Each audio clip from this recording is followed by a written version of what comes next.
tonight's guests are both very interesting, and I must just say that before I carry on, I actually met this lovely duo of people on Lisa Harrison's website. I sat through 9 hours of interview, which I've never done before.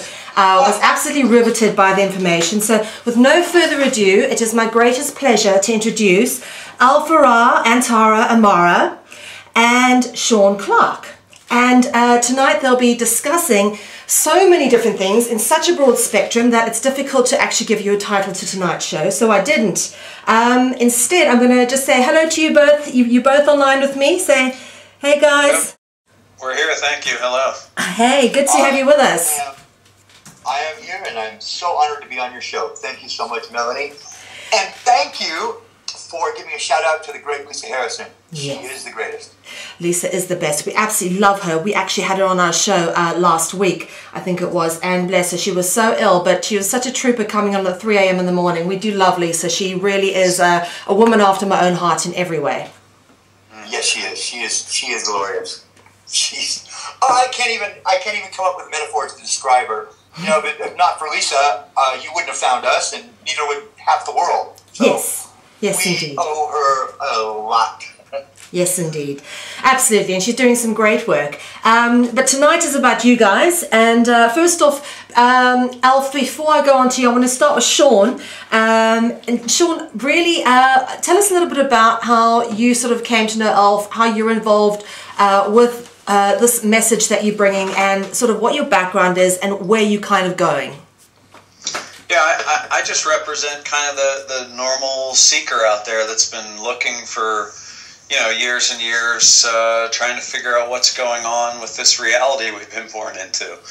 I kind of woke up from religion about 2004, 5, 6 in there. Started realizing I needed to look for myself with my own eyes, what's going on.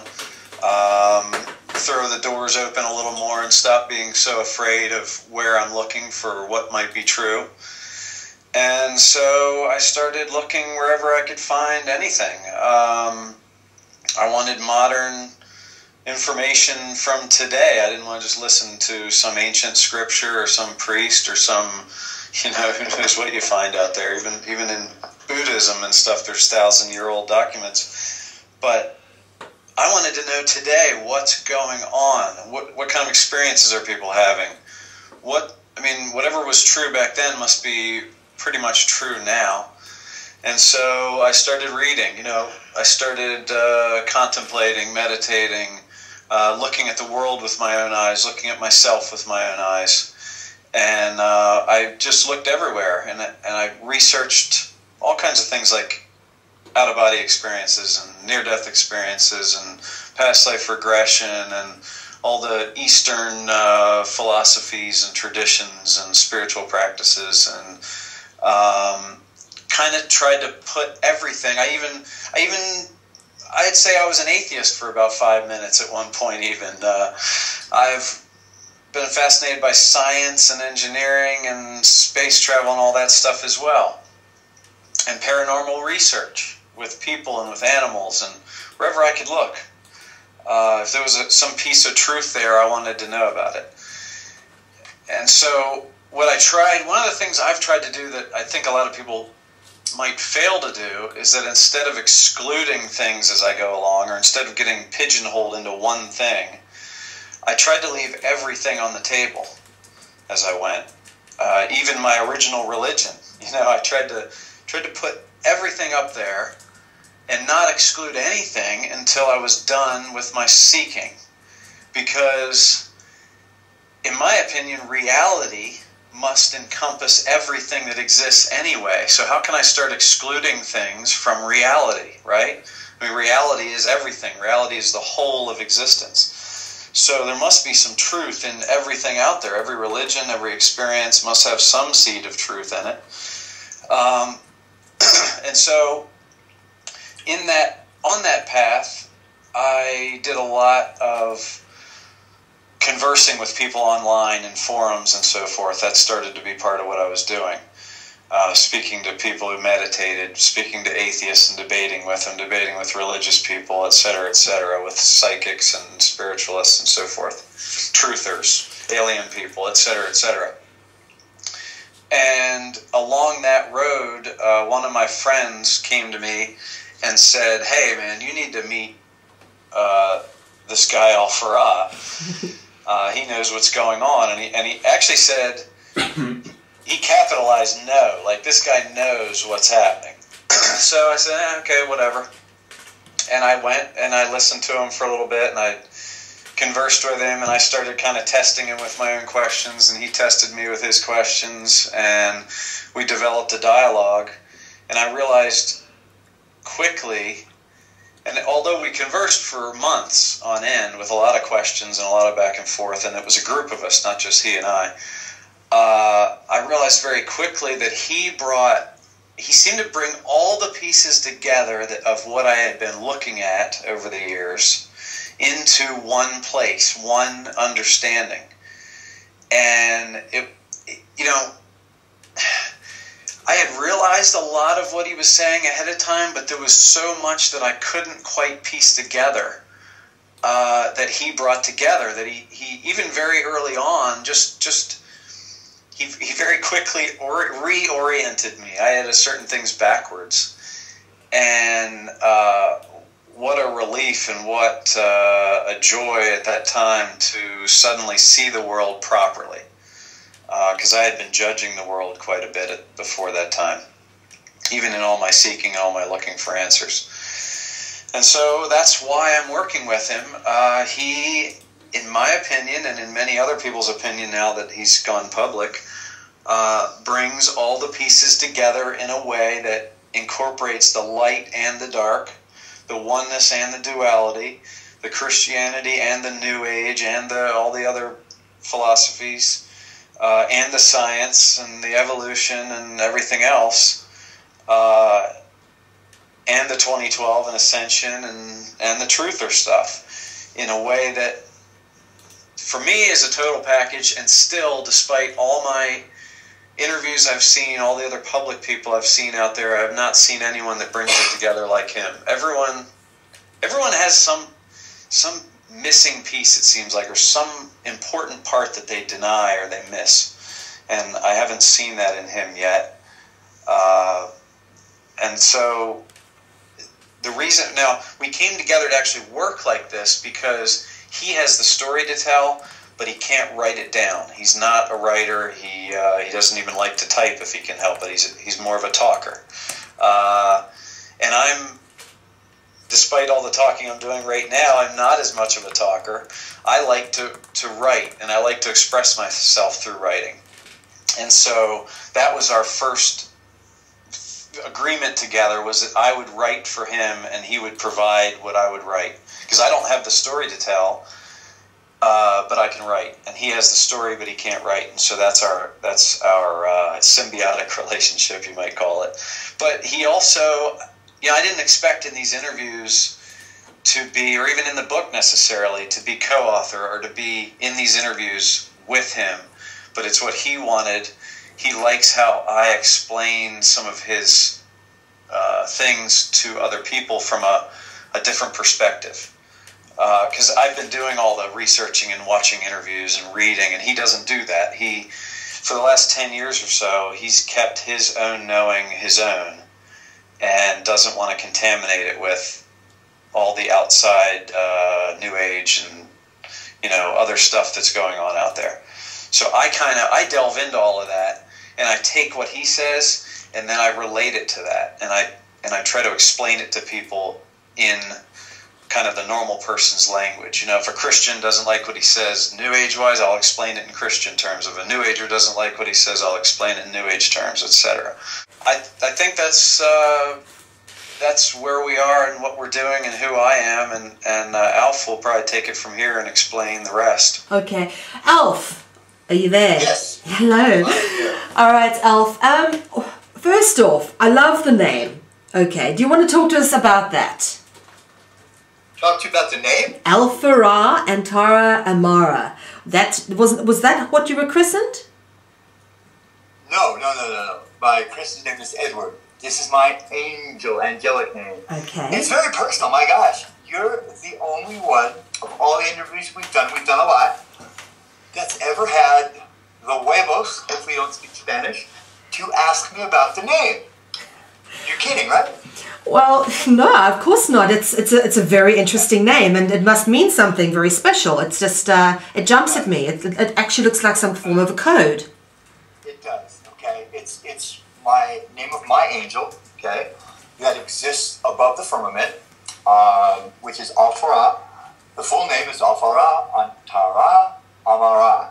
Okay, the translation is rather embarrassing, so very few people know it. I'd rather not give it. It's very, very, very... Oh, very, come on, Alf. You can't do that. I'll give it to you after the show, Melanie. Okay. All right. It's very embarrassing, and it's something that the translation enables another to hold power of you, okay? So I'd rather not. I mean, yes. we have hundreds of people on our website. Yes, and there's maybe 2 or 3 that know what it means, okay? Yes. One time I gave it out. Shawn and I actually met on a rather religious website area where we would do a lot of posting, okay? And I threw it out there one time, and it was so enormous, I think maybe 1 or 2 people even got it, okay? But it basically, in your angel name, okay, it declares who you are, where you're from, and basically if you're an angel, a spirit, or a god, okay? So it's very, very, very personal. But I'll tell you after the show, okay, Mel? And then you can throw it out if you want, but, you know, right now, it's just very personal. No problem. Okay? I'm glad. I knew. I told Shawn this interview will be unlike any other because she's so high energy. She's going to go right to the meat. I guarantee you she is. First question. Look at that. Nobody's ever asked that. Hello. Amazing. Okay. Well, next question, of course, is you obviously talk very openly about your connections with your angel guide, and you know these sort of very esoteric concepts that I suppose people in the reality that I live in, not necessarily the reality that I think in, but the reality that I live in, the people in the reality that I live in don't necessarily understand this and how this has come to be. There must have come a point in your life, I mean, you were just going along like any normal person in the Matrix, or was this always something you were aware of? You know, give us a bit of background as to this understanding that you have. Okay. In this lifetime, okay, and I've had 884 lifetimes, okay, I have been in form for close to 4 billion years, okay. I participated in the war in heaven, and then that which came down to earth, okay. I was one of the first, and that's part of the name, that came here, okay, to incarnate on this planet, okay. Before the war in heaven, and then after the war in heaven, which came down to earth, okay? In this particular incarnation, okay, I walked in, okay, as all old souls do. And what I mean by old souls is those that are before Christ risen, Christ resurrected, okay? Those would be considered old souls, where all the spirit at that time came through Lucifer, who was the first Logos, or essentially the first Christ. After Christ, Michael, resurrected, risen, everything is now fragmented from Archangel Lord Michael, okay? Every aspect comes from him. Beforehand, everything else came through Lucifer. So that is the break point between old soul and new soul, okay? In this lifetime, well, first, old souls walk in. The Bible calls it begetting, okay? In other words, you're not born in the womb. All the new material is born in the womb pre-birth, okay? Older souls, okay, fragmented from Lucifer, actually walk in, okay? And usually that happens between birth and 2 years of age, okay? I walked in at 2 years of age in this lifetime. It is a pretty amazing story, and it's in our book. We've talked about it on the website and some of the other radio shows. It's a long story, and I won't get into that right now, but from birth, I always knew as a little child, okay, that A, I was an angel, okay? And let me not make that sound like I'm any different than you. We're all angels, okay? You are the soul, which is a seed, which is a fragment of your spirit. What a lot of people don't understand, and very few people teach because they do not know, is what we really are. You're not a spirit. You are an aspect of a spirit, okay? You are an aspect or a fragment of your angel, which is the same as your divine self, which exists above the firmament, above the wall in 5D or the celestial realm, okay? And you're planted in the soil, which is the body, and you grow, okay? And in growing, you feed your angel, okay, which in turn feeds the Creator God, okay? So I'd always known as a little kid that, I want to say different, but really I'm no different than you are, maybe just a little bit more aware, okay? But I always knew humanity was cruel, and this lifetime was cruel, and something was wrong, okay? Very early, I just had an awareness of God, okay, of the Creator, right? That was almost uncanny, okay? I mean, I talked to angels. I left my body almost every night, okay? When I was old enough, I became a teacher in the 80s, and I taught spirituality, metaphysics, New Age. And I taught in Los Angeles. I worked during the day in a regular business, and at night I taught classes. And I taught for free because I never felt that charging for the truth of God would be acceptable, okay? And I taught what everybody else taught, okay? I mean, the spiritual understanding, okay, then in the 80s, it's the same as it is today. And I read every book there was. I mean, Eastern, Western, you name it, every channel book. I then became a good channel, okay? And I decided to leave California and move to Arizona, okay, for my spiritual growth. Well, all my life I'd been like the golden boy. I mean, I could walk on water. It didn't matter what I did, I was good at it, okay? One thing those like me are able to do is turn nothing into something. And this is one thing that I've always been very good at. It didn't take very much money or very little effort to turn a small business into millions of dollars, okay? And of course, I'd squander every penny because it made no difference to me.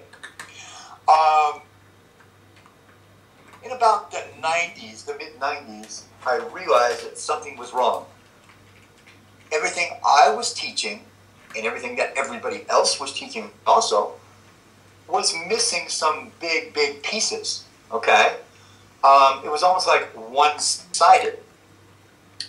And I got tired of hearing the typical rhetoric, New Age nonsense, Michael told me this, and Saint Germain told me that, and Cthulhu told me this, and Kuan Yin told me this. I said, whoa. I don't care about that. What do you think? What do you feel? Well, So I kind of dropped out of the whole program. And in 2001, everything changed. I always knew that as good as I was that evil also, okay? You can't have one with the other. This universe maintains itself through balance. So what happened, I had just gone through, I think, like the 5th divorce, right? And lost everything again. And I was in a pretty distraught place, okay? And I had moved up to the ex-wife, the 3rd ex-wife, who was the mother of my children and a good friend. She put me up in a little cabin up on the rim of the Grand Canyon in wintertime. It was all snowed in, okay? And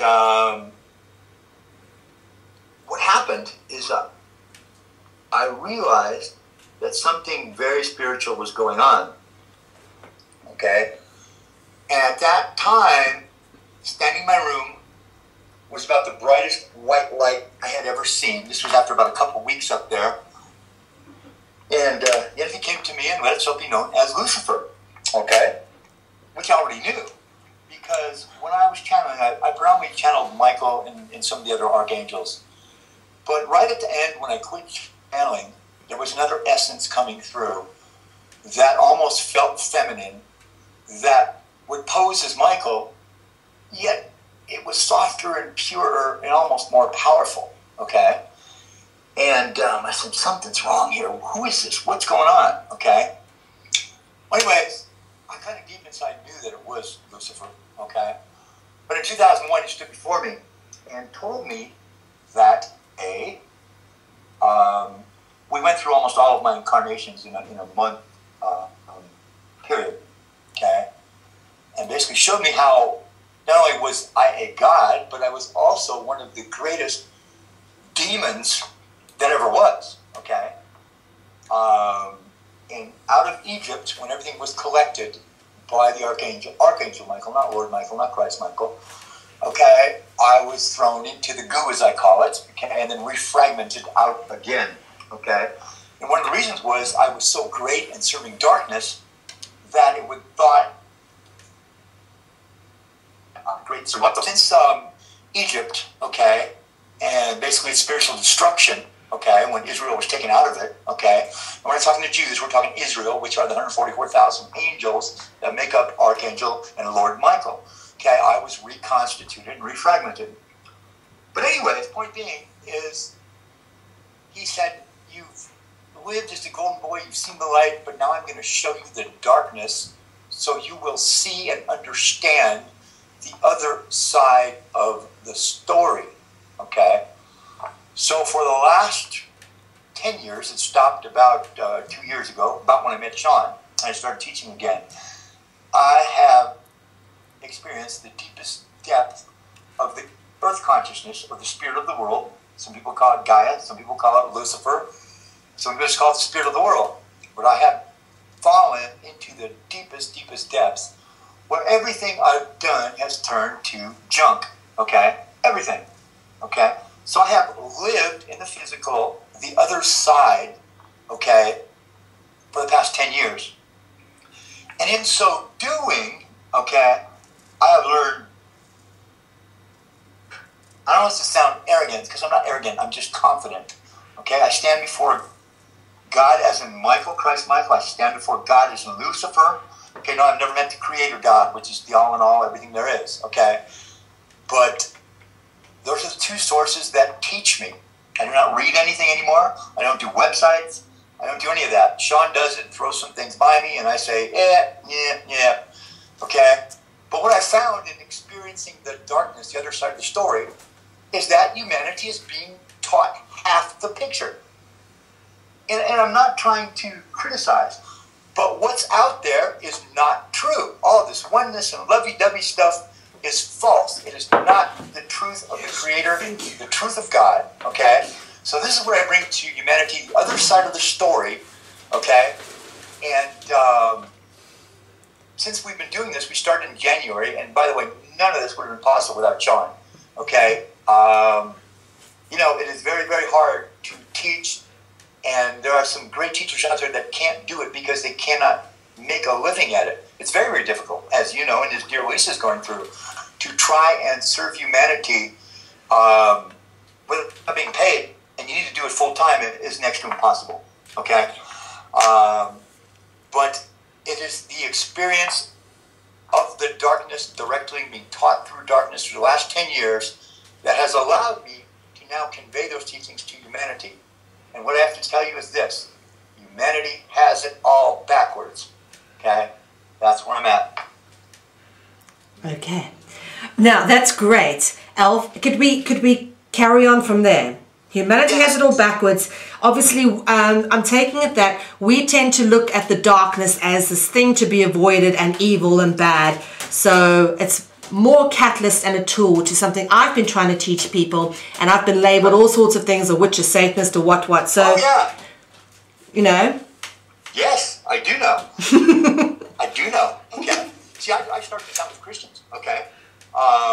And Shawn was there with me. Okay, 4 years ago, I started this out teaching Christians what the Bible really means. And you know, by the way, they would teach me, Michael and Lucifer, incredible things. And I'd go, even with my background, there's no way. And then they would take me straight into the Bible and show me.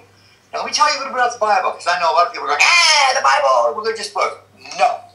It is the greatest book ever written. It is a spiritual book. It is the organized religions that have turned it into a religious book. But it isn't, okay?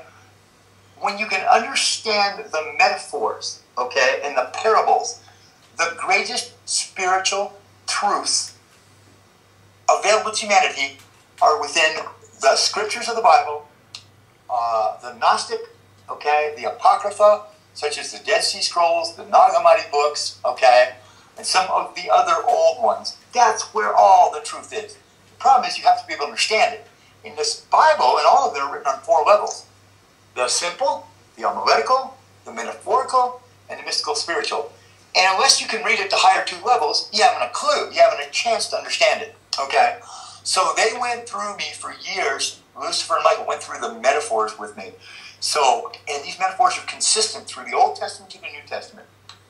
So whenever they teach me something, I said, there's no way. Okay? You take me and boom, right in the Bible, and there it is. Of course, it's veiled in metaphor. Okay? But here's what I mean by humanity has it all backwards. Now, it's hard without giving you some basics. Okay? But what you are is you are a seed, okay, which is a soul that is planted in the soil. Okay? The soil is your body. And as you grow, okay, right? And how do you grow? Okay, let me explain how this works. First of all, the understanding of God is incorrect. Okay? Okay? Unless you've God, when I say God, I mean the Creator. I don't mean Michael the right hand, or Lucifer the left hand, or Christ Michael the head. Okay? When I say God, I mean the Creator. Okay? The Creator is all there is. Okay? And He's passive, or she is passive. Everything you can see, everything you can touch, everything you can smell, the air you breathe, everything is God.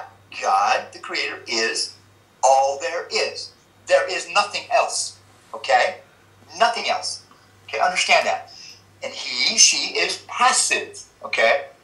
Now, okay, God, the Creator, manifests in a downward cause and effect manner. Okay? Okay, this is actually called duality. Okay? Okay, everybody talks about duality. Sorry, baby. Duality is the Creator's system for growing and awakening Himself. He is, she is, all there is. Okay? So it's all about God. One of the things humanity has backwards is, it must be about us. Poor us. No, it has nothing to do with you. It has to do with God. And you must understand this to understand anything. God is all there is. So the system is that downward manifestation of cause and effect. What is caused in the flesh has its effect in the spirit above the wall, the firmament, which is placed around this little test tube world. Okay? And that effect is how God awakens or changes Himself. Okay? Cause and effect. What is caused in the flesh has an effect in the spirit. That is why all of us came down here. You are here to create yourself, spiritually speaking, because you are not the body. The body has nothing to do with what you are. You are the soul, the seed that grows. While you grow God. Okay? And we explain it, take it straight from the Bible. One of the most important verses that religions, all of them, don't understand and tend to skip, comes through Isaiah 45:7. And it says, God, YHVH, in the first person, says, I am the light and I am the dark. I make peace and I create evil.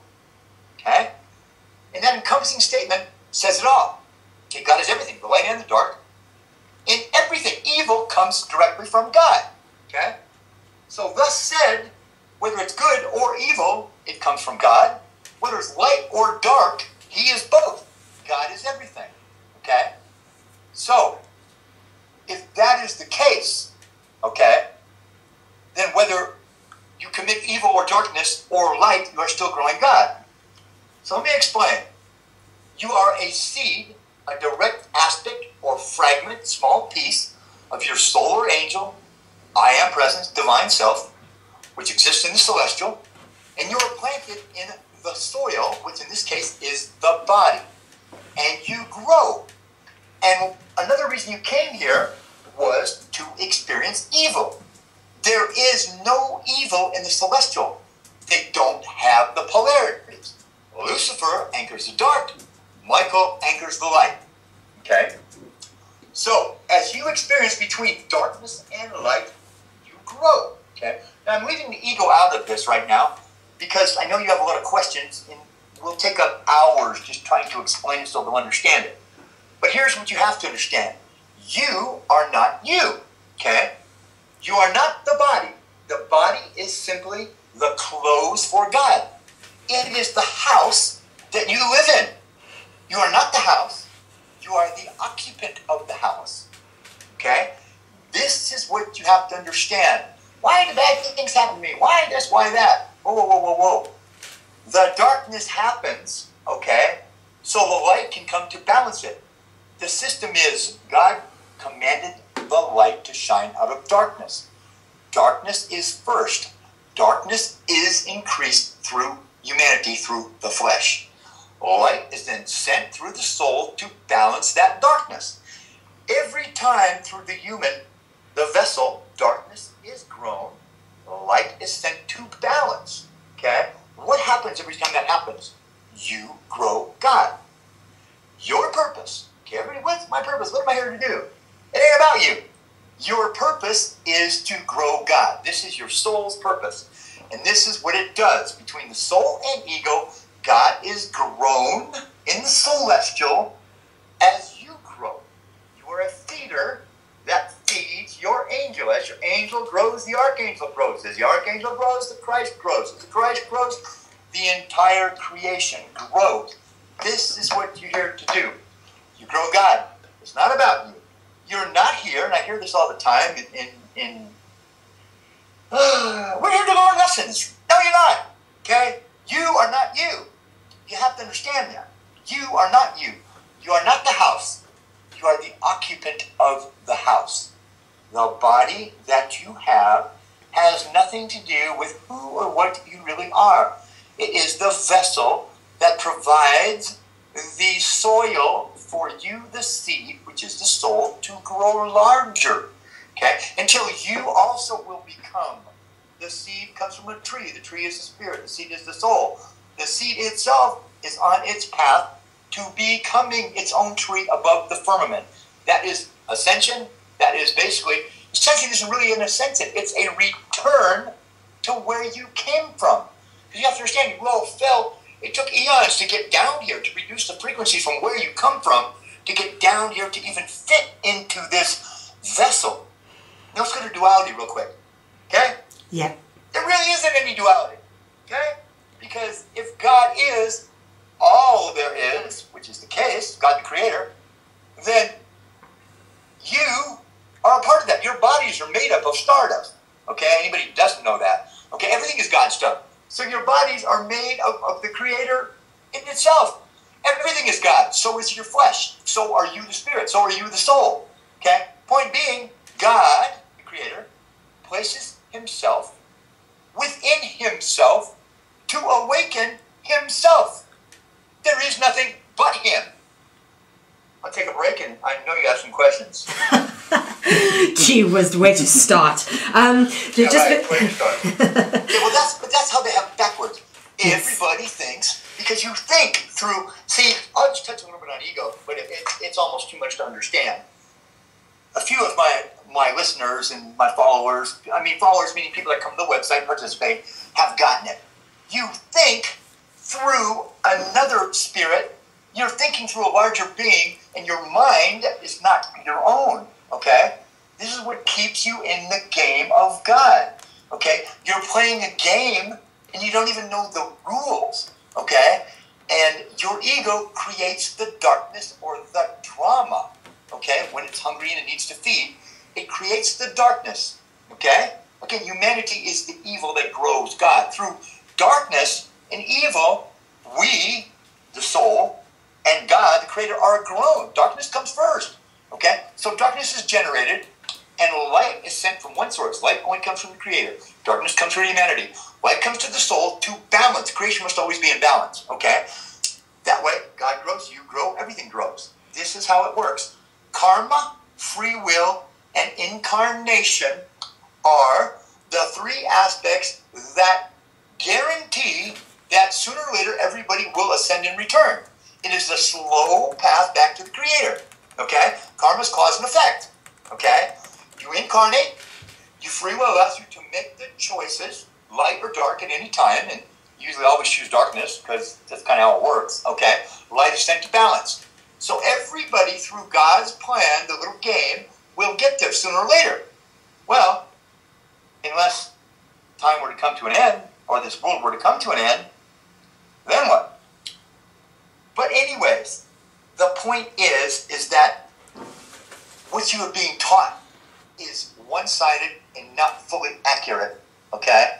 And for example, I mean, I've heard this, and I mean, the real reason that possibly this particular world might come to an end has got nothing to do with the Mayan calendar.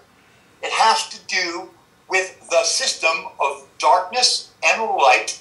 The entire creation has gotten so large that is bumping up against the wall or the firmament, okay, and stretching, okay, and possibly being willing or able to break the wall, okay? And this is the problem that we're at right now.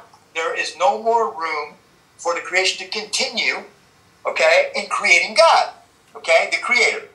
So that's kind of where we're at this very moment, and what is kind of happening. Okay, all right. So coming on from that, let's look at what exactly Lucifer is, and you talk about Michael. All right, the two aspects of God. Let's talk in detail about what they are. Okay, Michael. Now again, there's two of each one. There is Archangel Michael. There is Archangel Lucifer. There is Lord or Christ Michael, okay, and there is Lord Lucifer, okay. Examine the cross. We call it the Christian cross, but that's not what it really is. It is the symbols of spirit, the downswing, descending into matter, the cross swing, okay. Just like the Star of David, okay, the Jewish star, whatever you want to call it, is heaven and earth merged, the upside down pyramid of heaven, merging with the right-sided up pyramid of earth, okay? The cross is spirit descending into matter. That is the symbol, the spiritual symbol, and that's what it is to those who know, okay? Now, at the top of the cross is the throne where Christ Michael sits. On the right hand of the cross, okay, the right arm is Archangel Michael. On the left hand is Archangel Lucifer. Michael anchors the light and is the God of this universe, okay, but that is above the firmament. Archangel Lucifer, okay, anchors the darkness, okay, and it's the opposite polarity that keeps everything in balance, okay. At the bottom, at the base of the pillar, is Lord Lucifer, who was the first Christ, the first Logos, who is the God of this world, okay. That means everything under the firmament, and now the firmament, the wall that was placed around the earth, and the earth is the center of God's universe. You know, scientifically they may say it's the sun, but no. The center of this universe, spiritually speaking, is the earth.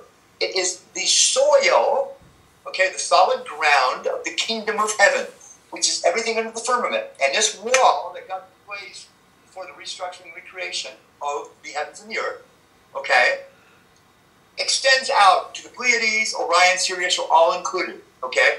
But it is a perfect circle around the earth. And the earth, our planet, is the solid ground of the kingdom of heaven, okay?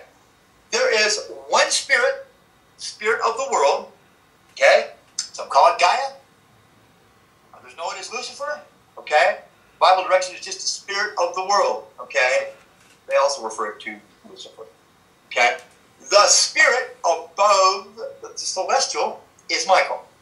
Every single soul that is fragmented from that spirit for the last 2012 years comes from Lord Christ Michael, okay?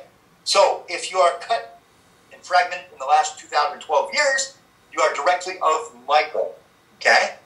If you are older and before that, you are directly of Lucifer, okay? Okay, that kind of laid it out. Any other questions to be more specific about that now? No, that's perfectly clear. Okay, so Now, talking about, I really want to, everyone's sort of gotten the understanding of, you know, what Michael is. Talking about Lucifer, now there's been a lot of talk recently, particularly I've recently brought up information when I interviewed Lisa on our radio show with regards to the frequency coming out of the earth, which some people, what's that guy, Lamb Lash has actually identified as this one Sophia, which I've also traced the name to Lucifer.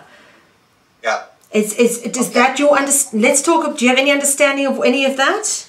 Okay, many names, okay? Now again, your energy is very high, as mine is, so I just have to tell you, when you start going and your frequency starts raising, you're knocking out my sound. I'm hearing like every third word, okay? It's probably the connection on my end, but it also has to do with how high energy you are, Mel. Yeah, you're blowing it out down here. So, if I heard you correctly, you asked me about Gaia, Sophia, and Lucifer. Was that correct? Yes, that's correct. Okay. You know, it's very funny. One of my, again, I use people. Somebody will say it's a cult. No cults here, okay? But one of my participants on the website, you know, asked me the same thing, but the name Lucifer, blah, blah, blah, the contradictions, yada, yada, yada, comes out of the Latin Vulgate, yeah, I've had to debate with religious scholars, you know. Here's the deal, okay? Right? Under the wall, under the firmament, which is 4D and 3D, okay, there is one spirit. Now, you can call it the spirit of the earth. You can call it Gaia. You can call it Sophia, okay? You can call it Lucifer. They're all feminine. Lucifer is the anchor of the feminine, by the way, okay? It was masculine at one time, and I answered this in the Lisa stuff. Yes. The Lisa material, I like to call it, the Lisa material. But it's a name, okay? It could be, it's like Enlil, Enki, Shakti, Shiva, right? Dionysia, we can go back and forth in all the different names. Horus, okay? All the different names. It's a name, okay? Do you understand?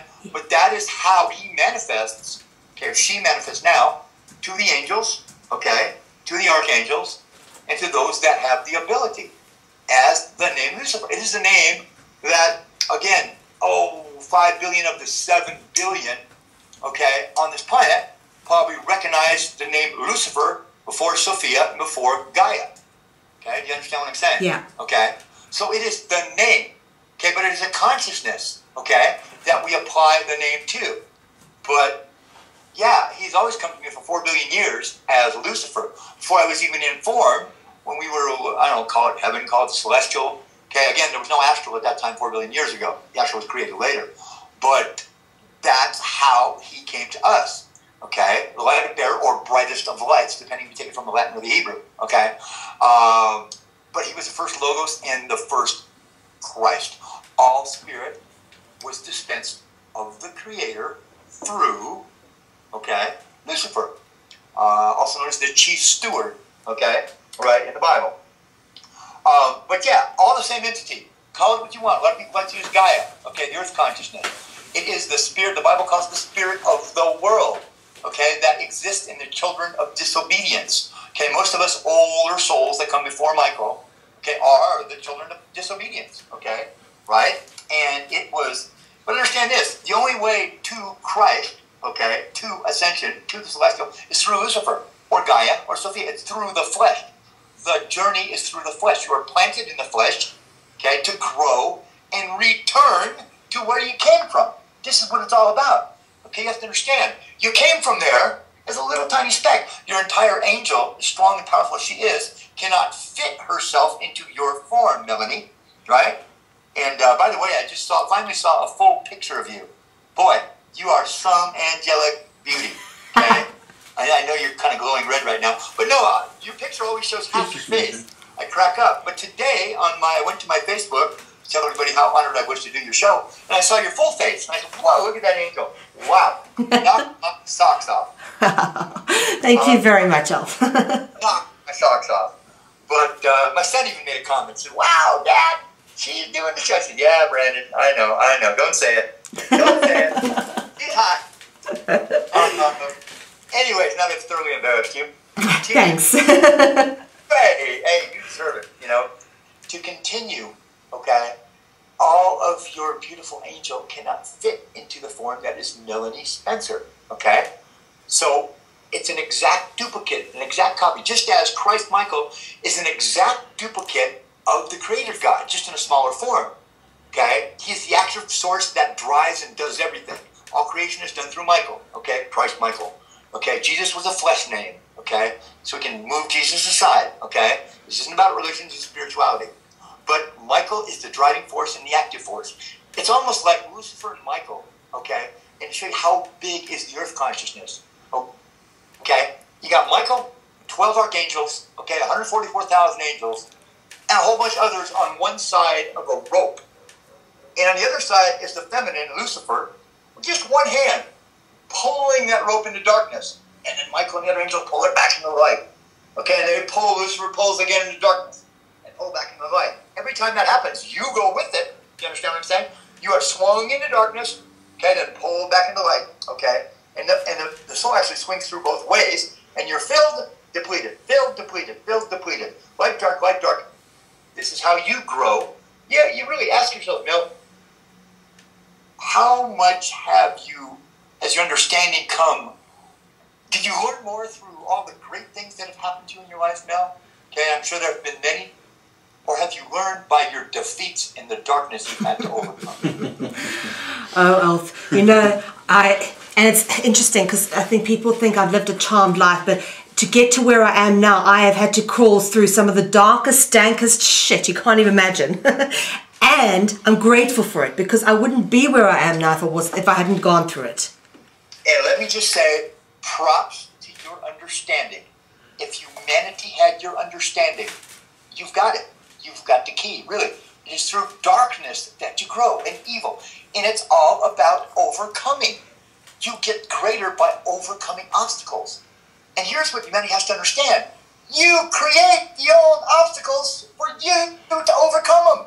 Okay? Right? You are the cause of you getting bigger. Okay? You create the drama and then overcome it. Drama, darkness, same thing. Okay? But yes, Mel, you are a very, very, very, well, I knew that. Okay? Aware entity. Okay? Yeah, it's the darkness and the shit. You said it first, so I repeated it. The shit that we go through that makes us great. And the more shit you've overcome, the greater you are spiritually speaking, and the greater your understanding is. Yeah, absolutely.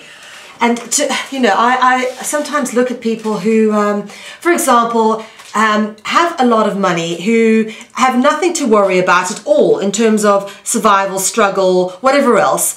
And they seem to sometimes be the most vacuous, unevolved, uninteresting people because they've just had absolutely no struggle in them.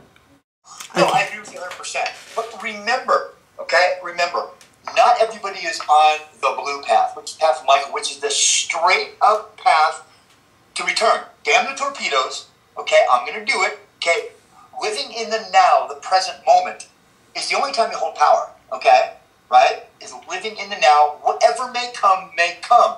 Those who do that are on the straight up path of the return, direct ascension. Okay, but everybody else, like the people you mentioned, they are in God's plan, the slow road to ascension. Okay, reincarnate, reincarnate, reincarnate. Take the game with you. Okay, and that's their path. That is their chosen path. And sooner or later, they will get there. All will ascend. Okay? However, time is cut short, and everybody who hasn't achieved, okay, is in trouble. Okay? And that's the problem with that. But exactly, it's all about overcoming, okay? Overcoming obstacles. That you create for yourself. Okay? One, the ego creates the obstacle. The soul overcomes. Each time that happens, you grow bigger and bigger spiritually, and you grow that which you're attached to, which is the Creator. Okay, let me ask you here. I've been obviously, I've written a book myself. I'm an avid researcher, and I'm looking to get as close to the truths as possible. I wanted to ask you about something, a working hypothesis that I've been looking at for some time now. Obviously there's all these wars going on that's been orchestrated through secret societies, etc. At the highest level, at the very highest level of these secret societies, whatever it may be, whatever physical being or physical incarnation it may be, human or reptilian, whatever it may be, these the people working at the highest level, they actually know the game, that they have to anchor the darkness in order for the light to grow out of it. And the reason I say this, I put across this evidence here on the show for the first time, why I believe this, is because if you look at, for example, the most famous of secret societies being the Skull and Bones, they have the numbers 322 on their emblem, which is a skull head and a cross. It's called the Skull and Bones. And the number 322 underneath, which if you look it up in the Bible, it actually, in Genesis, it goes, now man is one of us, knowing both good and evil. And that is such a profound, that is one of the most profound, I think, statements in the Bible explaining what you've just explained to us in one sentence. Okay, may I interrupt you? Yes. Take that. I'm glad you brought that up, okay? Let me twist it a little bit different on you, okay? You have the human side. Let me give you the godly side. Understand that there are two trees. One is the spirit of Christ. The other one is the spirit of the world, aka Lucifer, Sophia, whatever you want to call it. Okay. God, in the beginning, there were no souls. Souls did not come into play until Mount Sinai, okay? We were all gods. I was a god. Part of my name means of God, okay?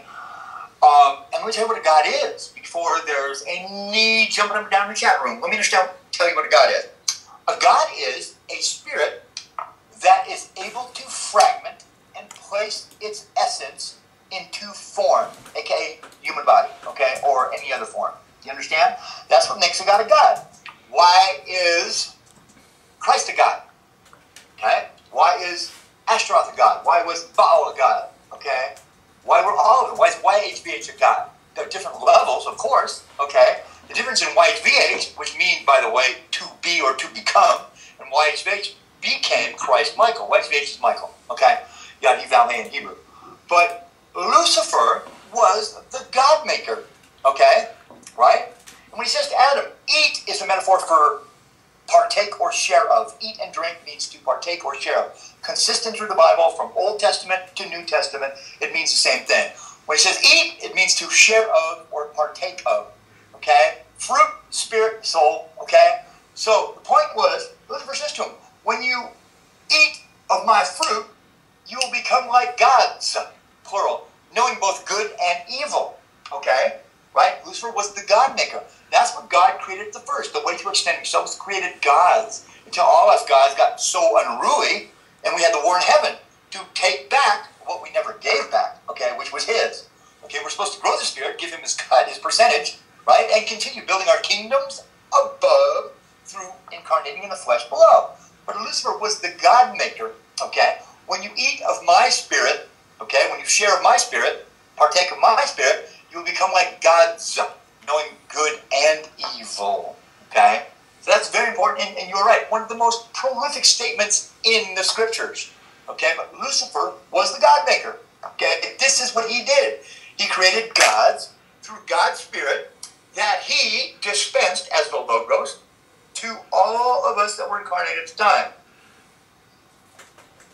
Okay. All right. But go back to your point. Go back to your point. Let me answer it. Just re-ask the question because I'm ADD. No problem. It was with regards to, you know, we talk about, obviously, there is this anchoring of darkness on planet Earth from which the light needs to come out. Now, right. One of the things I found very interesting is I'm now seeming to find evidence.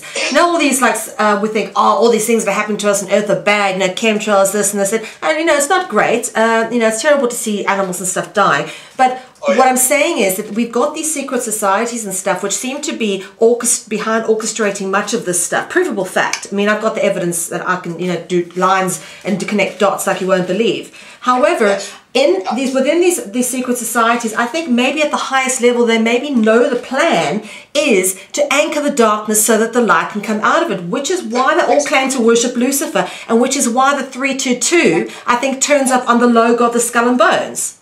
Excellent. Excellent, excellent, excellent, excellent. Now, if you take this, I'm a big understander of numerology, and I teach it.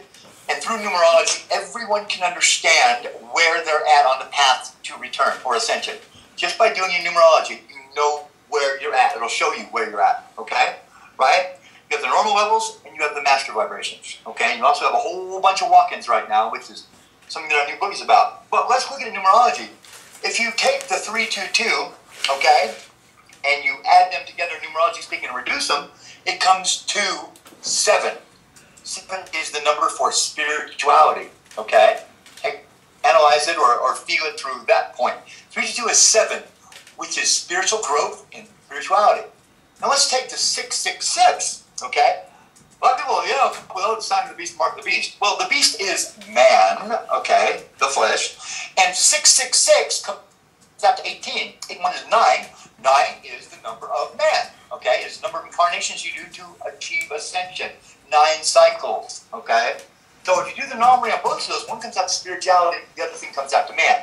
Let me go deeper into your question. Understand this, okay?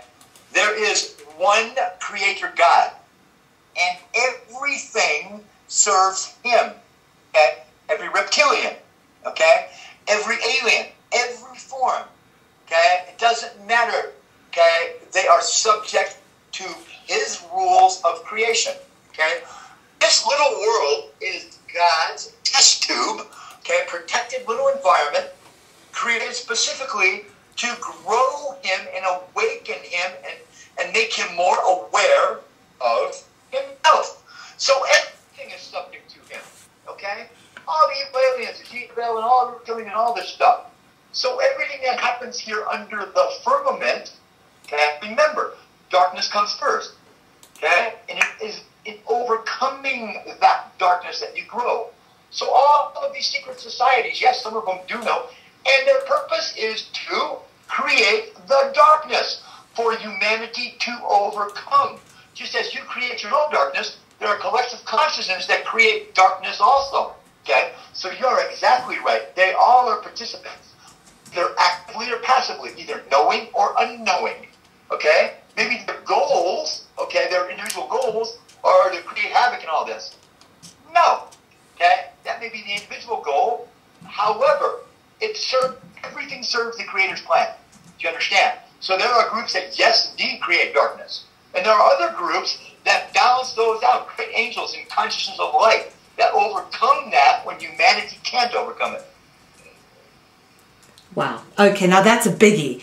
That's a biggie. So basically, Al, for people listening, what we are basically now here for the first time, and I've had this, and you've now admitted to me that ultimately all the wars, all the suffering, I mean, even the children starving in Africa, ultimately they serve the purpose, even if that purpose is, say, for example, at a most prosaic level, for me to wake up and say, do something about it. Exactly, Mel. And here's the thing, you hit my heart when you said, like, children in Africa. You know, I listen to some of these people, like you had mentioned earlier, that have money and life is just so easy and this and that. And they whine and talk and complain. And I say, you know what? You are just so darn lucky you're incarnate here in the United States and you are in Africa, right? With children getting their arms cut off and murdered and eaten for their bodies. I don't even want to hear it, okay? So, yes. But see, when you look through that ego and understand, you have to understand, you have two minds. You have the mind of man, which is actually your demon or demoness, which is the ego connected to your spirit, okay, that you think through, okay? And it determines everything you're understanding. But the mind of God is in the heart center where the soul is connected to by the silver cord. And people who teach, even Eckhart Tolle, and I love Eckhart Tolle, one of the few books I've read, okay? But even he just touched the iceberg, identifying the ego as a collective consciousness. But everybody teaches, oh, Eastern, Western, reduce ego, you got to kill ego. You cannot reduce or kill the ego. The more you try, the more you remain in the game. The ego is what you think through and decide everything you do. The way to reduce ego is by thinking through the heart center, which is the soul, which is the mind of God. That reduces ego. The more you can get away from thinking and feel through the heart center, this is how ego is reduced. Okay. The problem is, and one of my greatest students, Kandorian, okay, who's probably in the chat room, okay, you know, said it to me the other day. He says, Alf, when I think I'm wrong, I think like a human, I feel like a human. Look at all these bad things happening and why. But when I look through the eyes of God that I am, I see the truth in it. Okay? It's a matter of how you look at something. Yes, I mean, I feel for these people in Africa. I feel for the damage and all these things happening that increase darkness. But when I see it through the God in me that I am, and remember, I'm not the house, I'm the occupant of the house, then it's all for my greater good. Okay? Right? And it's all, humanity is the vehicle. Okay? And the greater the darkness, you have to understand that the souls incarnate in some of these, third world countries that suffer immense, immense darkness. My God, the ascension level for them, these are those that chose, that darkness. Can you imagine, Mel, if you chose to live in a vehicle like that? I mean, my God, how brave, how, but you have to see it as God sees it. Look at the aspect of God that you are, and then you can understand and feel without pain and see without fear. You come from the heart center. So let me ask you something here, Alf. And so people can understand, why would a soul choose to... I come from South Africa. I've looked in the eyes of a child that can't eat because it hasn't eaten and can no longer swallow. I know what that kind of suffering looks like, and it's horrible. I mean, why do they choose this, and what is it all about? Okay.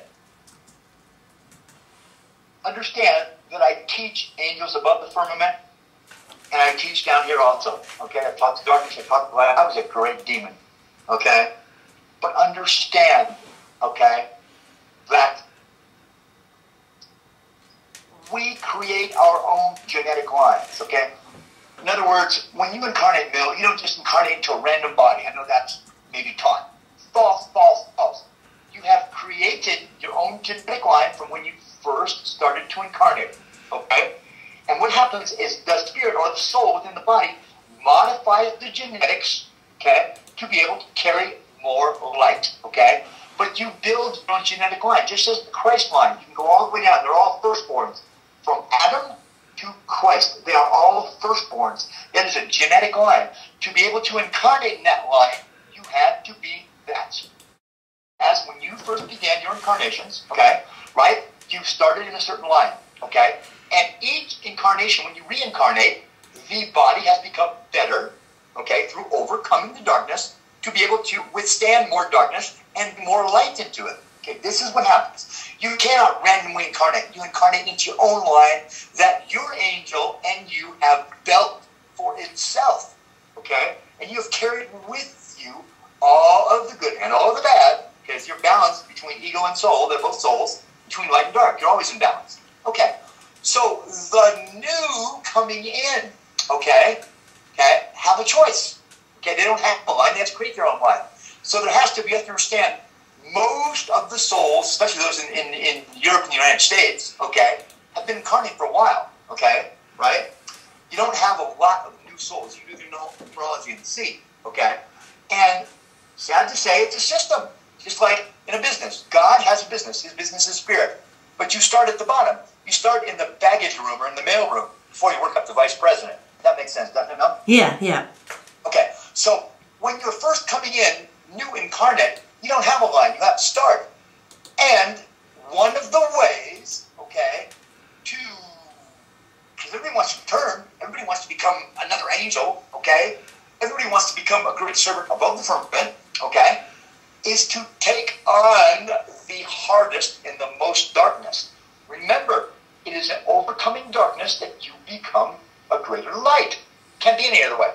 So these newer souls take on the hardest incarnations, right?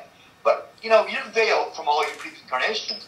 But, you're a 9, we've done your numbers, and I've gone, if you go back a ways, you're right at break point between Lucifer and Michael. You could be either one, because you're a high 9, And, whether you agree or not, this is probably your last incarnation, unless you choose to come back, and you'll be given an opportunity.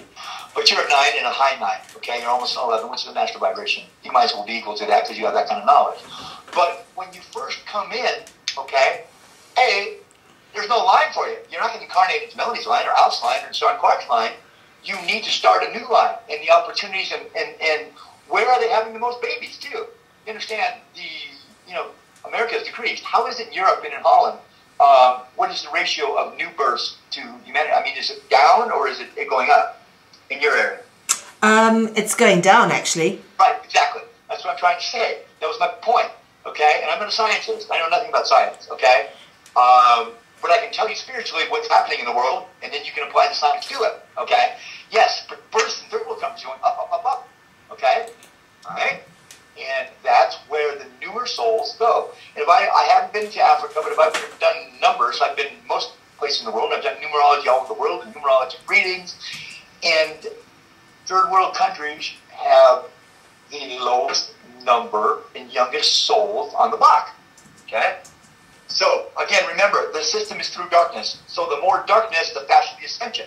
Okay? The soul has the opportunity after the vehicle vessel dies, and you're placed back into the astral, because you don't return to the celestial, return to the astral. But the astral is a storage facility to where all souls go after death until they reincarnate. Some come out real quick, some take their time. I don't know if I want to do that incarnation, because you're seeing it almost like a video, a clear videotape. You see the lifetime. Do I want it? Do I not want it? Okay? Right? And you choose it. But right now, third world countries are what are having most births, and that's where you're going. And when you start there, you're going to go back there. But they're also producing the greatest growth to the Creator right now. Shawn, I just want to talk to you. I've been talking to Alpha a bit about Lucifer and all of that. You know, for you, when you came to know this information, was this a bit of a shock for you, or did you find it easy to adapt this to your existing understanding and growth and path that you've been going on? Because I mean, there's a lot of people out there who, you know, have been taught by the big sort of names out there, David Icke and all that, you know, love and light, and forget the darkness, you know, move away from the darkness is evil. And unfortunately, I think it's created this schism within the truth movement where, you know, you've got the love and light brigade, and if you say anything harder than gosh or darn, they take you off Facebook as a friend. I've been shocked along the road of awakening, obviously. I think that's half the picture, just like the darkness is half the picture. We don't expect it when it happens, when we find something. But I mean, look at David Icke's thing. I mean, there's reptilians out there controlling us, right? I mean, what's scarier than that? I didn't find Al scary. There's certain portions of... Oh, you get scared on some stuff. Come on. Yeah, there's some stuff. I mean, I don't like certain of the ideas that he's presented, and there's, you know, honestly, there's some things that I won't accept myself yet until I see them for myself, you know? So either I'm not ready, or I just, you know, I think you have to determine your own truth along the way, and that goes for me as well. I'm not just going to believe him on every single... Wait, but now that you said that, okay, what is always my answer? What is the answer to determine your own truth? How does that truth come? Tell them. Well, through personal experience. Exactly. Direct experience. So, and that includes past life experiences. In other words, there's things we can't understand because we haven't experienced them as a soul yet. Sometimes you have experienced something, or you've grown in the past to the point where you can grasp something and bring it into this life. But, it was before I met him that I realized everything has to be swallowed up into the same reality. So I did realize before that evil and darkness must have a purpose within this reality. In other words, it can't actually just be, you know, a rogue, out of control situation. So there are aspects. I mean, he talks about, you know, you can lose your spiritual children, or you can. I don't know if he's talked about that in this go around yet, but there are some possible negative consequences of incarnating that yes, bother me to hear, and I'm not sure what I think of those yet. But overall, no. And let me just say this: I think the truth. Okay, I mean, I guess as you go along, you start to sense certain characteristics of things. And obviously they say paradox hides truth usually, right?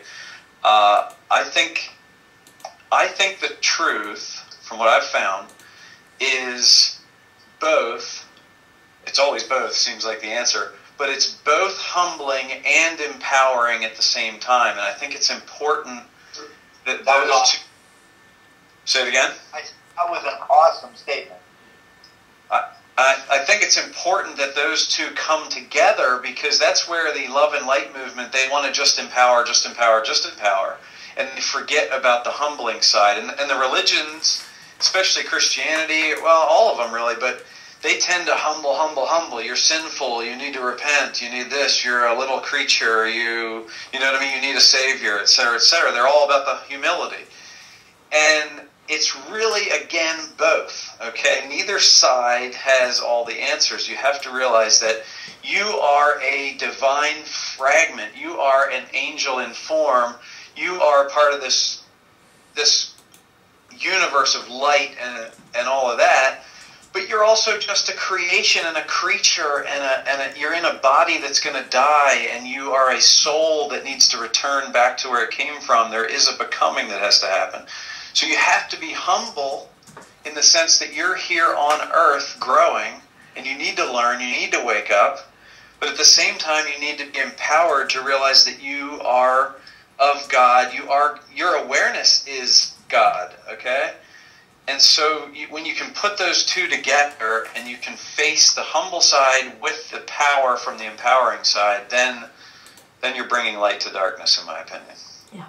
Now, just Alf, you mentioned earlier on the ego, and I'm so glad you mentioned that Eckhart Tolle book, because that Eckhart Tolle book was one of the biggest catalysts in my life for understanding how damaging I had been to myself through having been completely centered in my ego and having absolutely no spiritual awareness of anything besides the sort of hype and imagery created around myself. And I worked in media, and of course that's sort of, the environment that creates the animal that I became.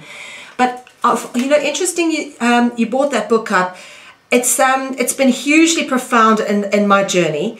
And one thing I want to talk about here is the necessity of ego. When I first read that book, it made it appear that ego could be a bad thing for us, when I've actually, as Shawn has quite rightly said, we do need that empowerment aspect of ourselves to keep us going forward, the fight back in a way. Mm-hmm. Okay, so you want me to talk about the ego a little bit? Yes. Are you sure you want to hear it? Yeah, I do, absolutely. Okay, I'll give it to you. Okay, I'll give it to you, Mel. Okay, very few people can understand. Let me also praise Eckhart Tolle. Of anybody in 20 years, okay? Again, for the last 10, I haven't read much, okay? But I did read that. I even watched him on Oprah, okay? Uncovered and identified. I was amazed. I did a couple backflips off the couch saying, wow, he's got a direct connection to a certain level, because what he brings is brought forth more than anybody else in the world at the time. I mean, he didn't know as much as I know about ego, but he did one thing. He actually, I forget it might have been page 76 in A New Earth, but he identified what your purpose is. Now, he didn't come out clear and say it is to grow God. There's only one person in the world I ever heard say it. It was a guy in Arizona, Niles McFlower, who wrote a book, and he said, your purpose is to grow God. And I about wet myself when I heard that one. I said, whoa, Niles, way to go, okay? But Tolle came out with something very similar, okay, that almost, in enough veiled words, it said what your purpose is. But what he did do was identify the ego and its pain body as a collective consciousness, okay? And that's amazing to be able to get it. Let me explain exactly what the ego is, okay? And again, you won't get it, okay? But try to remember it. Some of my students have it, and they have it mastered. Shawn goes in and out with it, okay? Because Shawn being a walk-in, master vibration with an infantile ego, which is at the 5 level. So he goes back and forth. And still, the ego function, the ego's tools are rationality and reason, okay? Basically, it determines its understanding, which is your understanding, through direct experience. Anything other than that is false. You will not believe anything until it experiences it for itself. Well, let me tell you what the ego is. The ego is a soul also. The Bible calls it a care, okay? It is the soul of the spirit of the world. Gaia, Lucifer, whatever you want to do it. Let's deal with how I deal with it. Lucifer. It is the soul of Lucifer which grows in you, Okay? It is the mind. You think through a much larger being. Just as the soul is the fragment from above, from the celestial, the mind is the fragment or soul from the earth consciousness. Okay? Its purpose to ascend is to create the darkness and the drama. This is why the humans, okay, are basically evil, the species, okay? You're not the human, remember, you're not the human, okay? But again, how does Creator work? He works between ego and soul. The ego ascends and will return in the demon, which is what it really is, or demoness, will become an angel through increasing the darkness. The better job it does to increase the darkness and the drama, the more reward it gets, okay? And the same with the soul. The more light it brings to the body, the better, the faster the ascension, okay? Because that's how God grows, through the polarities of darkness and light, okay? So the ego itself is a part of collective consciousness. Toll is correct. And that collective consciousness is the spirit of the world. Name it whatever you want to name it. You know, call it Gaia. Okay, that doesn't scare you. But, okay, the spirit of the world is deemed, you know, evil. Okay, let's let that go. Okay? It's evil because it was a competing spirit with the spirit above the firmament. That's why it's deemed evil. Okay? But, okay, you think through a larger being. And it is a soul. The Bible has it in the parable of the tares. And let me tell you how it goes. I'll ad-lib it. Again, the truth, the spiritual truth is all in there. Okay, so God's talking to the apostles, and he's telling a story. You know, I sowed and planted good seed in the field. The field is the world in your body, okay? And the apostle said, yeah, but then somebody came at night and planted this false grain. Okay, it's called a tare, false grain. Okay, alongside, okay, the good grain that you, God, planted inside our bodies. Shall we tear it out of there? And Michael says, no, don't touch it. Okay? Because in uprooting one, I may uproot the other. So in trying to remove the tare, which is the ego, I may disturb the soul. Do you understand what I'm saying? This is exactly what the story goes. He says, let them both grow together until the harvest, which is, you know, on death upon this body. I'll take the wheat, which is the soul, and put it into my barn, and let's take the tare, which is ego, and throw it back into the fire. The fire is Lucifer, okay? So the ego goes back into the astral, the one comes into Christ's barn, okay? So you have to. So back in 2004, again, when I was direct teaching with Michael and Lucifer, I was shut up in this tiny, tiny little place, little tiny room, locked away where it was just me, the Bible, Michael, and Lucifer. And when it came to me, I actually freaked. I could have wet my pants. I said, holy crap, you live inside each one of us, right? And I was scared. I was terrified. And he goes, yes. I said, how many people know this? He said, very few. And I said, oh my God, am I going to be killed and die in this incarnation because of this? No. Can I tell them about it? Can I tell humanity about this? That evil lives in us. Okay? And there was this big laugh. Ah! Little Allfaaraa. And that's what he always calls me. Okay, or she always calls me. And believe me, I don't like it. Little Allfaaraa. I said, why do you call me that? Okay? Well, you can tell them, but they won't understand. They can't. Okay? So when I started teaching, it's the most important thing to understand that your mind is not your own. And you are not you. Okay? You are the soul. You also, and there's no such thing as soulmates. Your soulmate is yourself. You are the self you've been seeking. Your soulmate is the ego. Your soulmate is your angel above the firmament. There's no other half of you in some feminine body or masculine body that you're going to find to be happy. You are the soul you've been seeking. Stop with all the soulmate nonsense. Okay? Serious stuff. You are your own soulmate. But anyways, Toll was brilliant. And, you know, probably the next book is going to be a lot on ego. But it's so hard to understand. Okay? In fact, humanities, we had a big thing on the last topic. It was after Lucia's show, and we talked about where does the spiritual understanding come from? And we had, I don't know, we had 444 posts. And until somebody finally got it, we continued. Your spiritual understanding comes through ego, okay? Everything you've read, in every website you've been to, and everything else, your ego has cut and pasted the pieces it likes to determine your spiritual understanding. And that's where it comes from. It doesn't come from the soul. The soul is passive. The ego is active. The ego drives your ascension, okay? Right? It creates the darkness that the soul needs to balance with light from the Creator, okay? So you need to love your ego. You cannot distract from it. You cannot reduce it. And everybody teaching you reduce ego, and that's where told was false also, okay, is wrong. Okay, the way to reduce ego, A, love it, understand it for what it is, okay, and not use it. Think by feeling through the heart center, which is the mind of God, the soul is connected to, okay, and by taking away and not using the ego or not thinking through it, it will be reduced automatically. Okay, this is how it works. Now, if you watched Eckhart Tolle live on Oprah, okay, as I did, and you brought up something very, very important, Mel, at the beginning when you mentioned this, and it was almost comical. I was hoping it would happen. Well, they had people call in live to talk to Eckhart Tolle, and they had this Los Angeles, and her mother was some big actress, Oprah mentioned it, and she goes, now, Mr. Tolle, I have a question.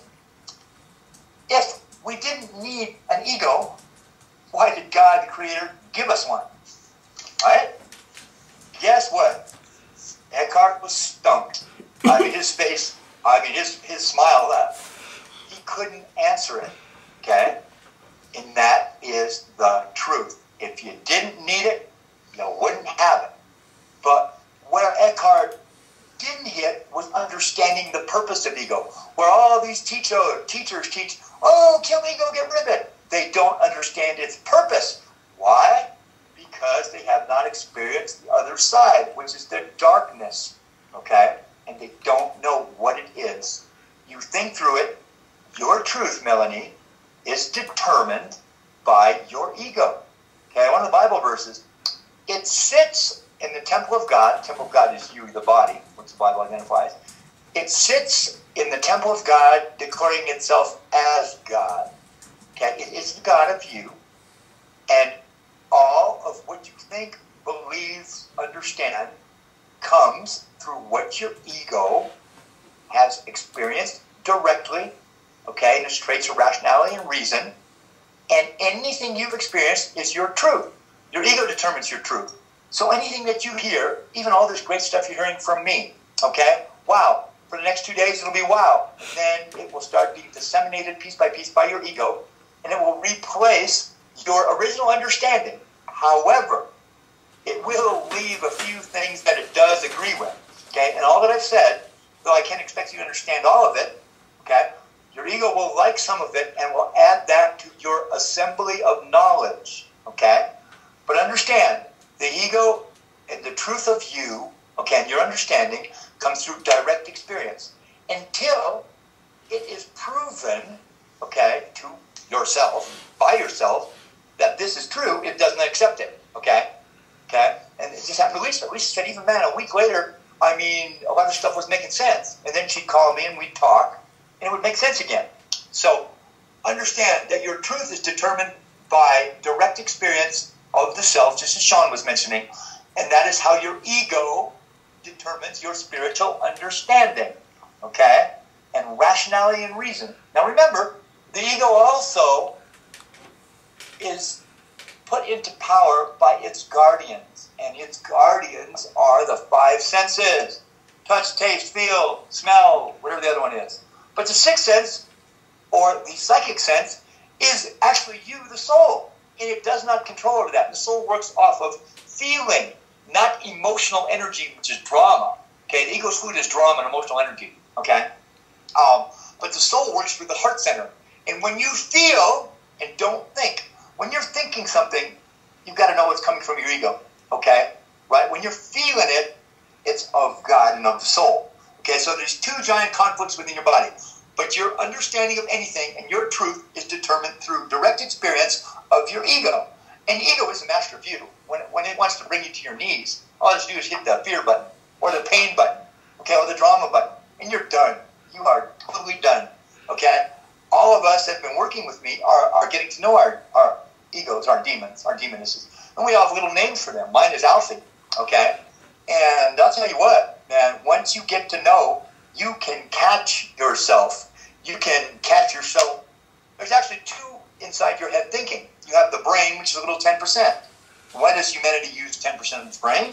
Because the ego uses the other 90%. Okay? But you can, have you ever had a conversation in your head with yourself, Mel? Oh, yes. Plenty. No, Right. Well, there are two consciousnesses in there. One is the ego and the other is the little brain. Okay? Understand that. How do you catch yourself thinking? What is catching the other one thinking? And how can how can we carry on two different conversations at two different times? There are two consciousnesses, the brain and the mind.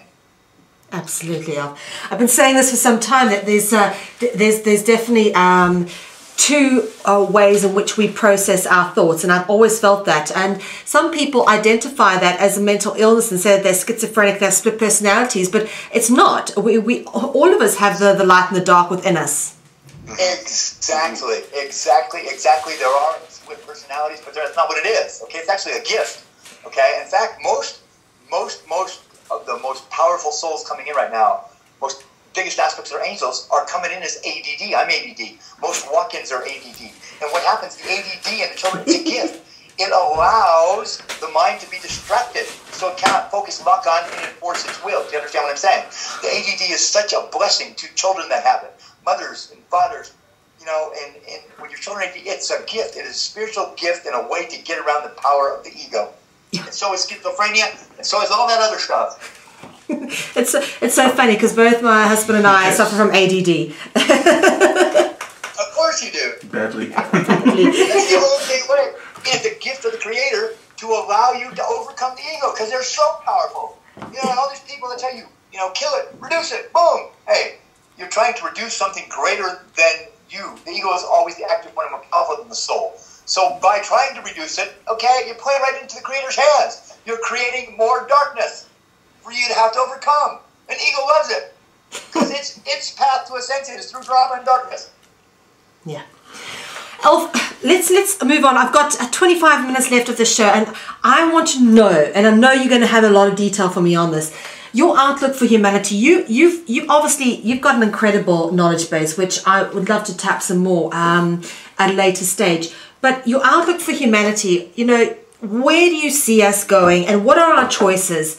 And ultimately, what do we need to do? Okay, Mel, as beautiful as you are, and as knowledgeable as you are, I have to do what I do to my own students on the website. Okay, I'm asking you a little slap. That's SLAAPPP. Okay, because I love you that much. Now, here's the mistake. I understand your question, but I do this because I love you. Where is humanity? Where is the us? Okay, remember. We are not the us. We are the spirit, the soul. Okay? You're not the house. You're the occupant of the house. Okay? Again, you're putting yourself, and your ego does this to you. It's okay. It makes you think it is the illusion. You hear people talk about the illusion, right? You've heard it so many times. The illusion, the duality. The illusion is, Mel, is that you think you are the body. Okay? And you just said it, and it's okay. Us, humanity. You are not humanity. You are not us. You are the soul. You are the great light. You are the fragment of your angel. The goddess that is above the firmament. You are not the body. But the ego makes you think that is the illusion. That you think you are this body. And it has to be for God's game to play out. Because if you knew what you really were, and you knew all your past lives and knew the truth, you wouldn't play the game. If you don't play the game, then God doesn't grow, and neither do you. And so it's not us, humanity. Where is humanity going? Humanity's in deep shit. Excuse my expression. Okay?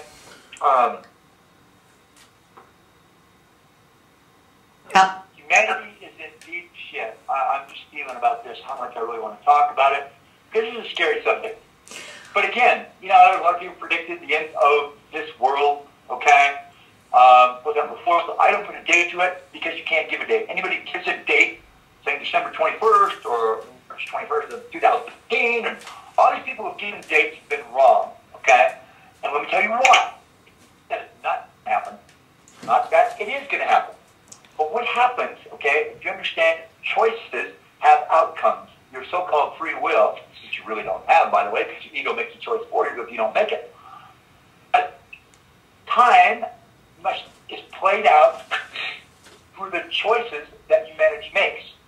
So each choice you make, okay, let's say for the good, I'm not going to say there's good choices or bad choices, but let's say each choice that you make extends time. Each bad choice that you make decreases time. Do you understand what I'm saying? So when you've got 7 billion beings, all choices have outcomes. Choice cause, the outcome is the effect. Okay? So time changes every time a choice is made. Okay? So you cannot put a date to something. Okay? You cannot say on December 21st, 2012, the world will come to an end. But again, understand the problem that exists. It is not the Mayan calendar running out.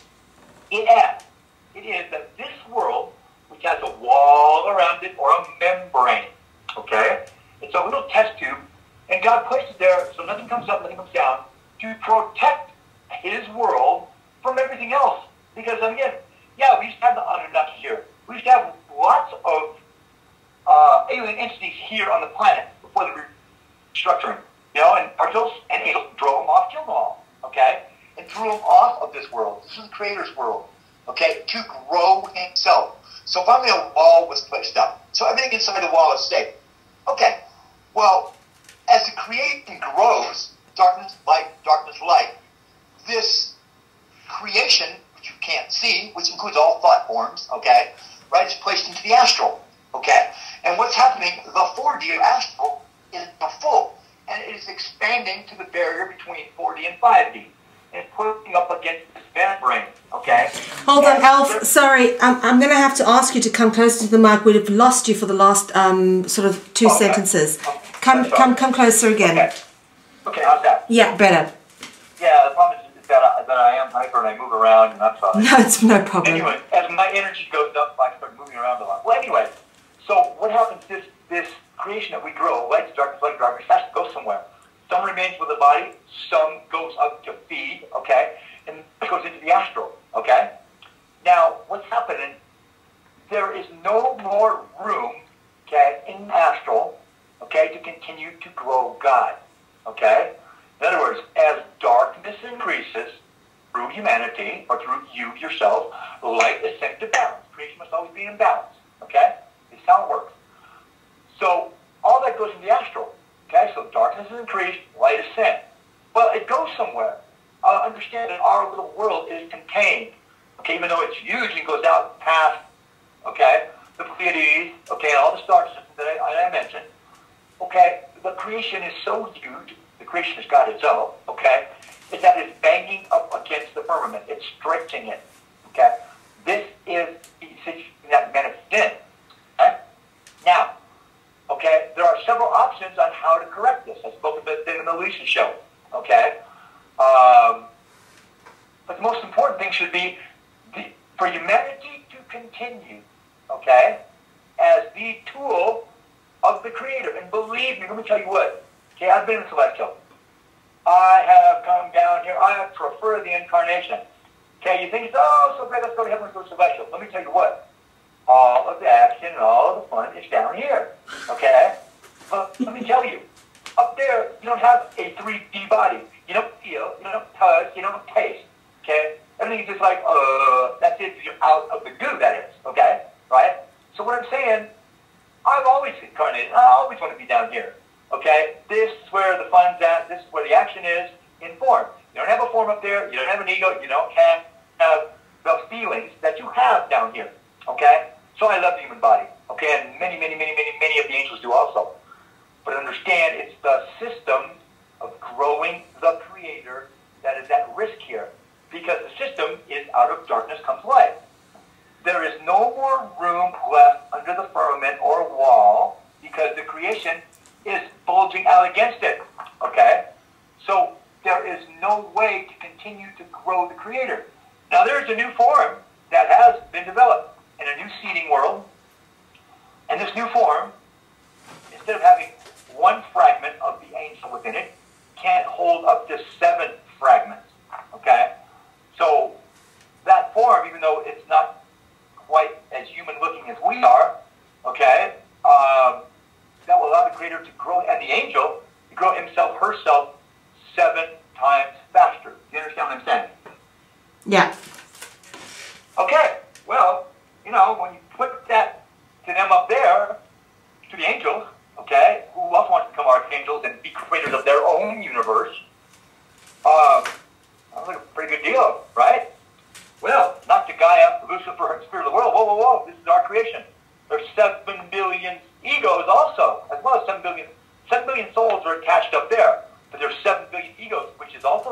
wealth, which is also of God down here.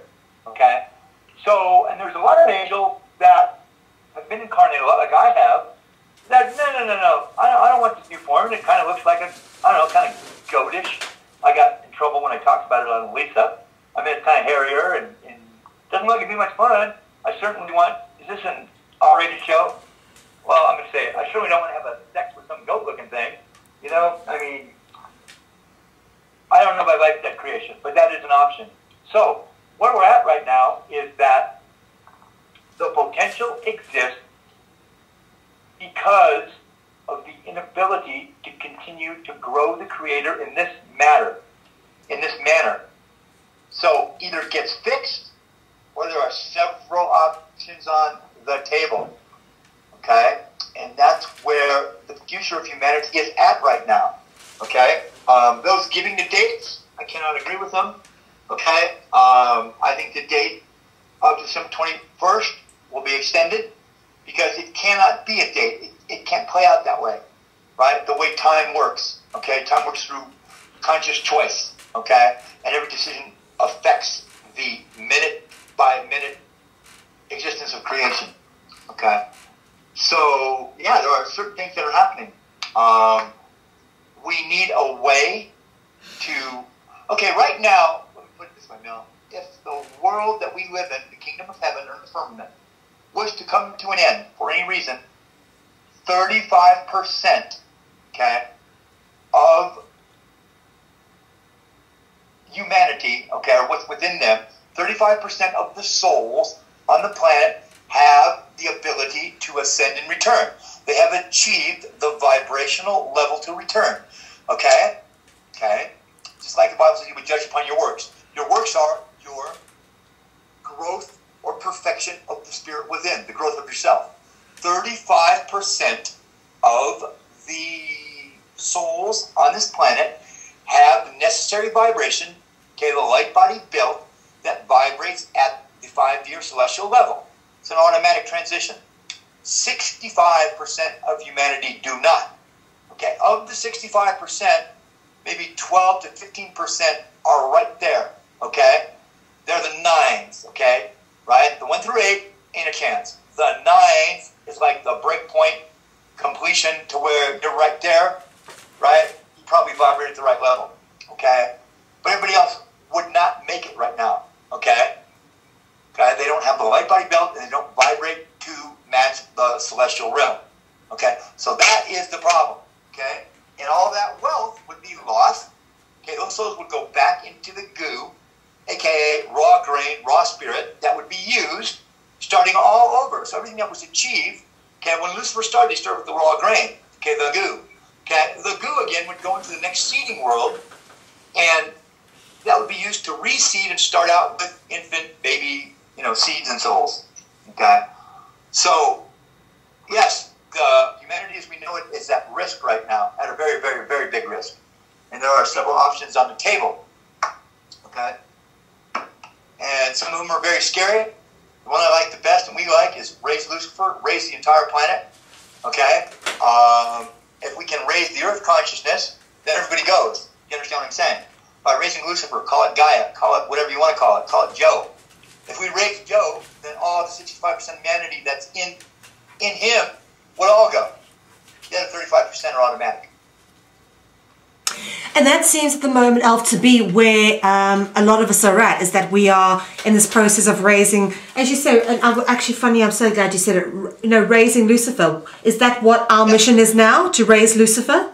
Where we should be focusing? Let me scoot that close to the mic. Yeah, raise the planet, raise Lucifer. That is about humanity's only hope, okay?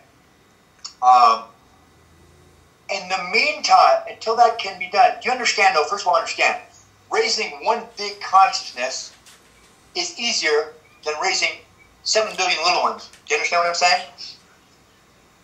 Absolutely. Okay. Right? But now, that's going to take a little time, okay? I mean, it can be done. But in the meantime, how does the creation go forward? Okay, so there's two things that have to happen. to raise Lucifer, we must extend the creation as long as possible to do it. Do you understand what I'm saying? Okay? For that to happen, there must be a way to increase the creator without using the system that's in place. Okay? The system in place, darkness increases, light is sent to match. This is how it's been since this world started. Okay?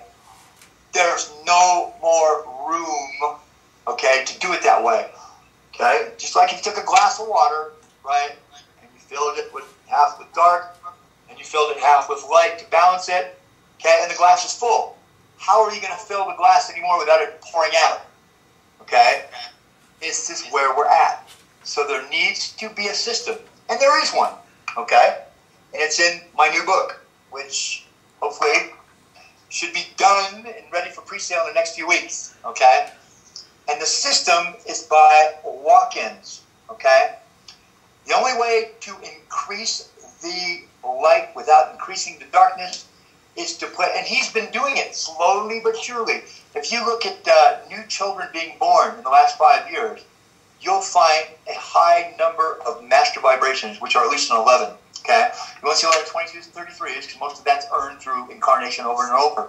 But you'll see a high number of 11s. Now, the difference between a master vibration, which is an 11, 22, or 33, versus a 1 through 9, is the amount of light. Okay, I'm a 33. A 33 can bring more light to darkness than a 22, 11, 9, 8, 7, yada, yada, yada. Common sense tells you that. Okay. So, if every person, or a majority of people, right now, we have to talk a lot about the walk-in system, okay? And it's how we first incarnate, we beget. Those of us pre-Christ, we beget or placed our essence into our firstborn, okay? This basically is a walk-in system. After Christ, everything was born in the womb. Okay, but in the 50s, they brought back the walk-in system again. Okay, and they did that because they didn't want to waste the body. Okay, there were many that were in pain and anguish and suffering and medical problems that the soul did not want to go through the pain of the incarnation. So the Creator came back with a walk-in system which allowed, through pain or medical illness, okay, to the body, allowed the soul to walk out, okay, or leave with no penalty, and allow a higher version of itself to come in. Now, there were a couple of books out, and one of them mentioned, a different masturbation, a different person. No, nothing else can come into your body but you. It doesn't fit, it doesn't work, okay? So it's a higher aspect of your angel that comes in, okay? And walk-ins are at least an 11, a master vibration. That's not all of your angel, but that's a whole great deal of it that comes through with no karma. So, if humanity can be taught how to, okay, the Creator is now ready, okay, put the incarnations aside, put the other 100 lifetimes necessary you might have needed to have to reach the ability of becoming a master vibration and return here to serve humanity, because that's what masters do. They serve darkness or light, okay, as a world karma server, to keep balance in the world. You serve the creation, you serve humanity, and you serve the Creator directly as a direct son or daughter, okay? But to those who are willing, the Creator is willing to allow, forget the rest of the incarnations, to allow the highest aspect of yourself, of your angel, to walk down into your form right now, Melanie. Okay, this is what has happened. This is one of the greatest options on the table. This is what we're all about, Raise the Planet, okay? And what my new book is all about, okay? That, forget the thousands of years you would need to incarnate to reach this level in an effort to save humanity and save the 65% that will not make it if the world comes to an end right now. You won't go. You'll go into the goo. Okay, to start all over again. You'll have no conscious memory. Your ego will go where all the memories are stored. Okay? So the Creator is willing, if you're willing, to allow the highest aspect of you to come into the flesh. Now. It's going to happen between now and the end of the year. Okay? There could be 5 billion walk-ins. Okay? And remember, what leaves is not held responsible. It is returned to the celestial no matter what happens. Okay? You're there. And what comes down already comes from there. So it's a win-win-win-win-win-win for humanity, for God, and for everybody. Okay? You understanding that? Yes, yes. Now, Yes. let me give you the bad part. Okay? Everything else has just happened. Okay? This was an option on the table years ago. And we talked about it on my site last week. And the biggest amount of posts ever. Okay? It is very possible that to just let the firmament or wall come down, okay?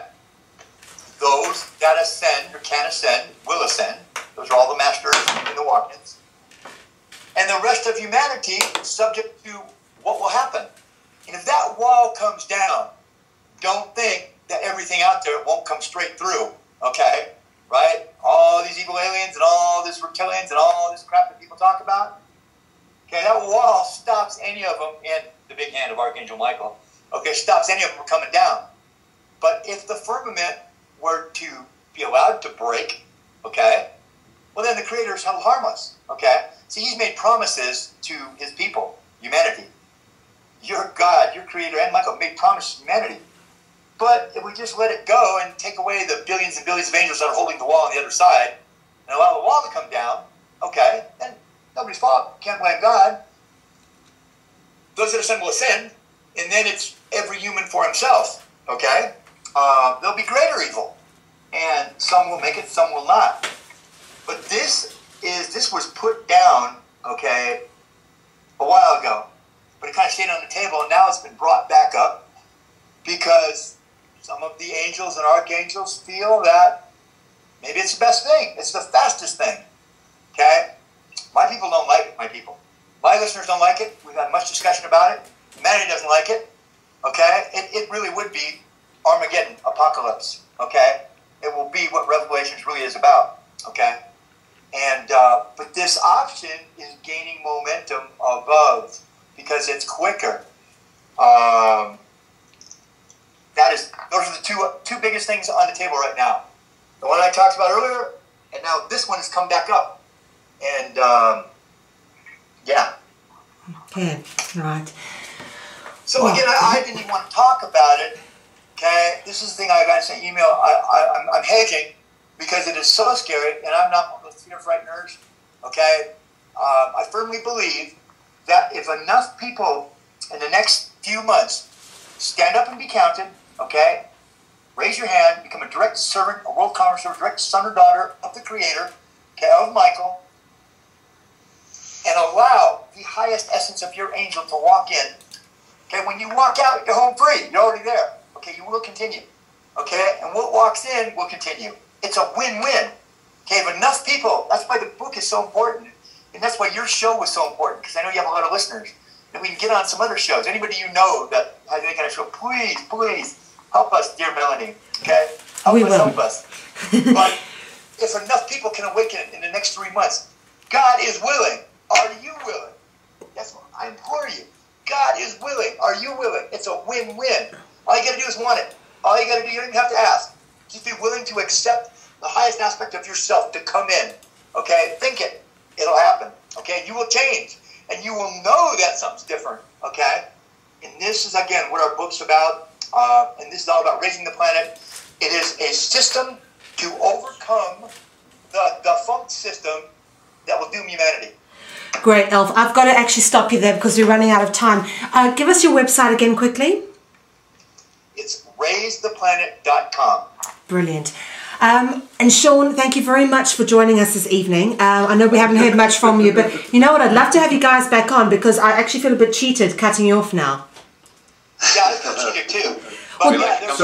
So do our listeners. Yeah, so do our listeners. We've got a few people sending in messages. And listen, you've been very well received, and we would love to have you back because I can just tell that we can talk for a lot longer than we have. And it's been very well received. That's as much as I can say for now, guys. But it's been wonderful to have you with us, and really just so much information to work through. I'm so excited to get this in edit.